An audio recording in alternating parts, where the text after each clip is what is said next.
Alright guys, the last recording that I made got really messed up for some reason, so I'm going to try to go through everything that I did in that video in a kind of a redo. Okay? So the first thing that I did was I dug out this tunnel, and I made an infinite water source here. I'll show you how to make that infinite water source really quick. What you need to make an infinite water source in this game is at least one bucket. It helps if you have two. And you need a body of water that doesn't have any current in it. You need it to be water that's just standing still.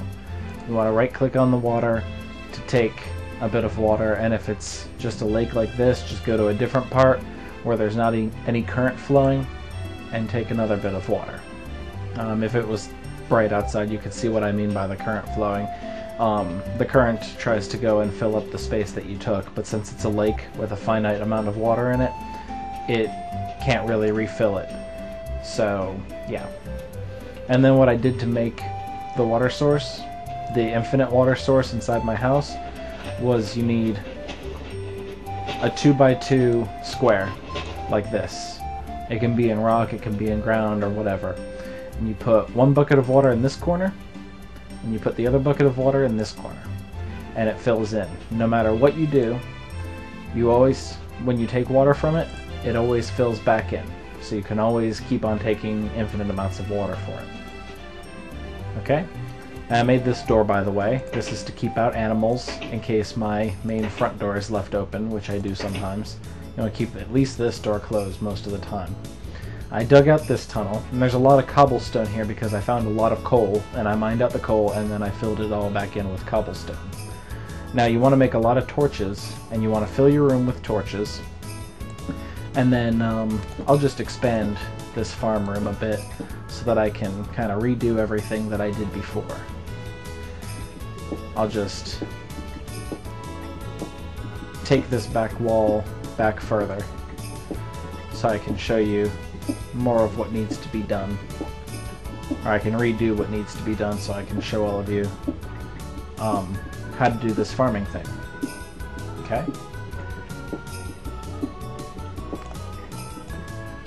So, oh, I hit part of where I was digging out the coal and didn't fill back in. That's okay. And yeah, as you can see, this is what I needed the water for, but I'll get to that in a moment. Let me get my other pickaxe. I have an iron one in here.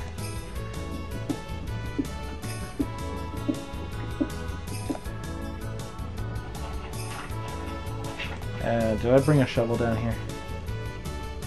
No, I did not. Oh, by the way, a change that I noticed is that you can leave stuff up here in your crafting section and close your inventory, and it'll stay there. It doesn't dump it out when you close your inventory like it used to. So I guess in an emergency you can use that as extra storage space, or at least you won't have to pick up all your stuff again if it falls out of there when you're in a hurry.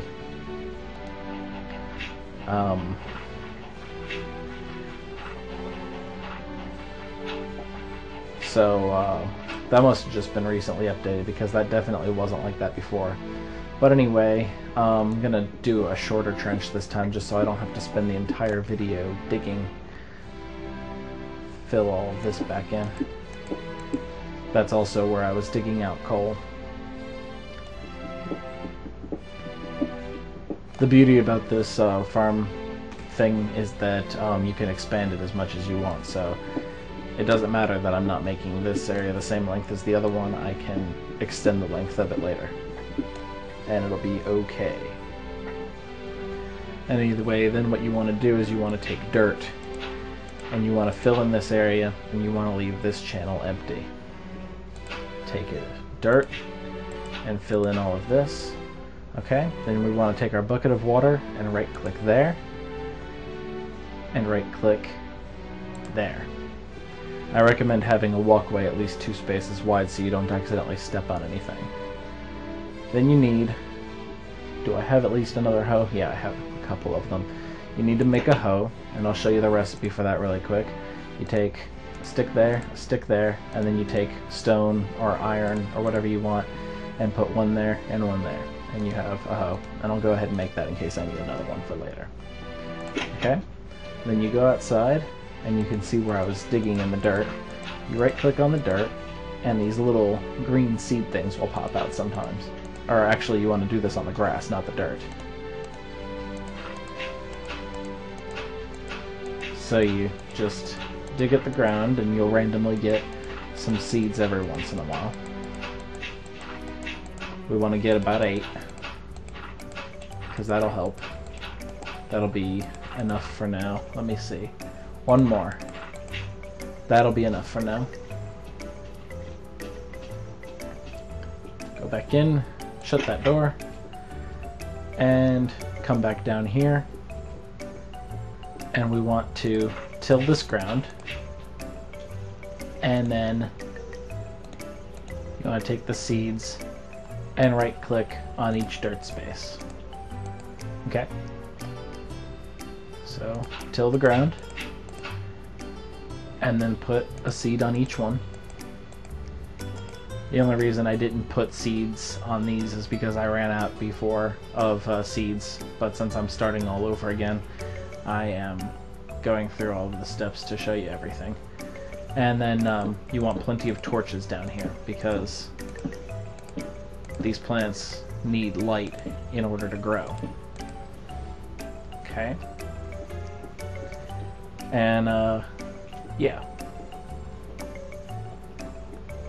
Just make a few more torches. I need some of my coal.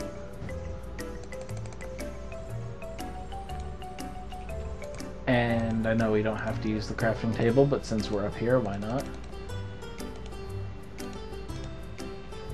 Basically, you want to cover at least every part of the second level of wall here with torches, and that should create sufficient enough light for all of your plants to grow. And as you can see, these ones haven't really started growing yet. These ones have, and when they get just a little bit taller, they'll kind of turn brown. And you just want to punch them, and when you punch them, they'll break into usually 1 or 2 seeds and a thing of hay. And then you can use your furnace to cook the hay to make bread. And it doesn't make any sense to just cook hay and make bread without any other ingredients, but hey, it works.